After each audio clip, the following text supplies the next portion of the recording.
সংসার জীবনে স্ত্রীর সাথে ঝগড়া বিবাদ লেগেই থাকে, কি করতে পারি?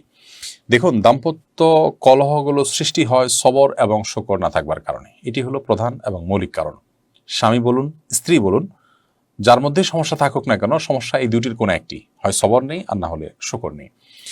এছাড়া আরও কারণ থাকতে পারে, কিন্তু এটি মৌলিক কারণ। সবর এবং শকর ছাড়া কখনো দাম্পত্য জীবনে সুখ শান্তি পাওয়া সম্ভব নয়। স্বামী বলুন আর স্ত্রী বলুন, উভয়কেই কোনো না কোনো ক্ষেত্রে ধৈর্য ধারণ করতে হয় এবং শুকর আদায় করার মানসিকতা থাকতে হয়। আপনি আপনার জীবনসঙ্গীর মধ্যে যে ত্রুটি দেখছেন, সেই ত্রুটি সত্ত্বেও আপনি ধৈর্য ধারণ করবেন, এটি আপনার কর্তব্য। আর এই ত্রুটির পাশাপাশি তার অনেক ভালো গুণ আছে, সেগুলো আপনি দেখবেন, সেটি আপনাকে সুখী করবে, সুখী দাম্পত্য জীবন উপহার দিবে।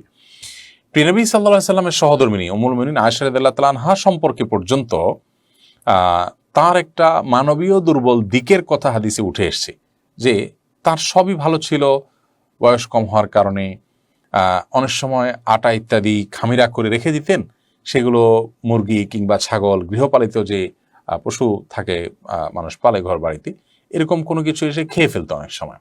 দাওয়াজেন আসছে হাদিসের ভাষায়। তো এখন এটা একটা সমস্যা। এখন এই সমস্যার কারণে নবী করিম সাল্লাল্লাহু আলাইহি ওয়াসাল্লামের সাথে তার কখনো ঝগড়া বিবাদ হয়েছে কিনা? এর উত্তর হলো, কখনো এরকম কোনো ইস্যু নবী সাল্লাল্লাহু আলাইহি ওয়াসাল্লামের সাথে তার কখনো বিবাদ, বিতণ্ডা, বশ্যা, ঝগড়া যেটাকে আমরা বলি, এর কোনোটি হয়নি।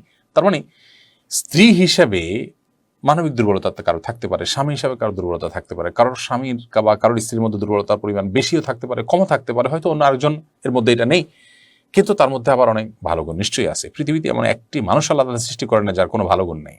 কোনো মানুষ এমন নাই যার কোনো ভালো গুণ নেই। আপনি আপনার জীবনসঙ্গীর যদি কোনো ভালো গুণ খুঁজে না পান, সেটা আপনার ত্রুটি।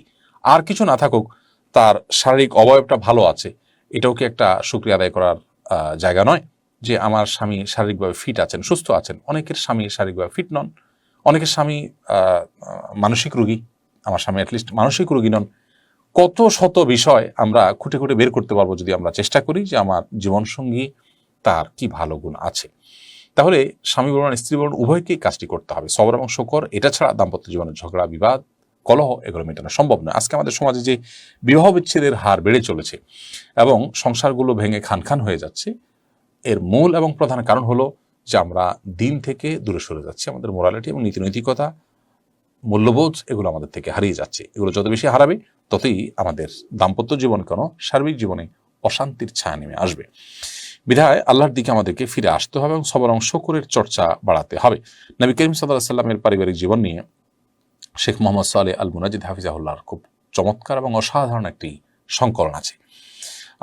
সেখানে পুঙ্খানুপুঙ্খরূপে নবী সাল্লাল্লাহু আলাইহি ওয়াসাল্লামের সিরাত, তার পরিবারের সাথে তিনি কেমন আচরণ করতেন, পরিবার লোকদের সাথে সম্পর্ক কেমন ছিল, সেগুলো যদি আমরা পড়ি, ইনশাআল্লাহ বিদিনিল্লাহ আশা করি আমাদের উপকারে আসবে।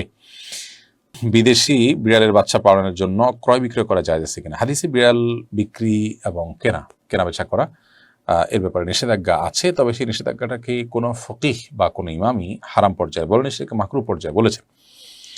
অবশ্য অনেক ইমামগণ বলেছেন যে, অনেক হাদিস বিশারদগণ, হাদিস বেত্তাগণ, হাদিস ব্যাখ্যাতাগণ বলেছেন যে নবী সাল্লাল্লাহু আলাইহি ওয়াসাল্লাম যে বিড়াল কেনাবেচা করতে নিষেধ করেছেন, এর কারণ হলো যে বিড়ালের মতো একটা সাধারণ জিনিস, এখানে কোনো মানুষের শ্রম, মেধা, অর্থ কিছু ব্যয় হয় না, এটা আবার কেনাবেচা কেন করতে হবে? এটা যদি কারোর অতিরিক্ত থাকে, কাউকে দিয়ে দিবে। এই তুচ্ছ জিনিস কেনাবেচা করাটাকে তিনি অপছন্দ করেছেন। জাস্ট বিষয়টা এই পর্যায়ে, এর বেশি কিছু নয়।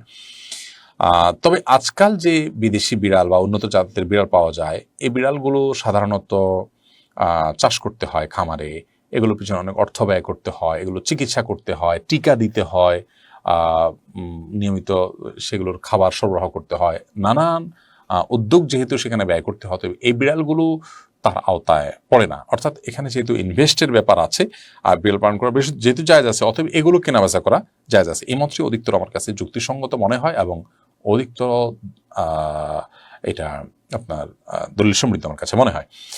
যদিও কোনো কোনো উলামা ইকরাম ঢালাওভাবে হাদিস যেহেতু নিষেধাজ্ঞা আছে, সেজন্য সব ধরনের বিড়াল কেনাবেচাকে মাকরুহ বলেছেন, কিন্তু আবারও বলছি এটা কি হারাম কোনো প্রসিদ্ধ আলেম বা ইমাম বলেননি। বিধায় বিদেশি বিড়াল কেনাবেচা করলে আপনার এর কারণে বড় কোনো গুনাহ হবে ব্যাপারটা সেরকম নয়।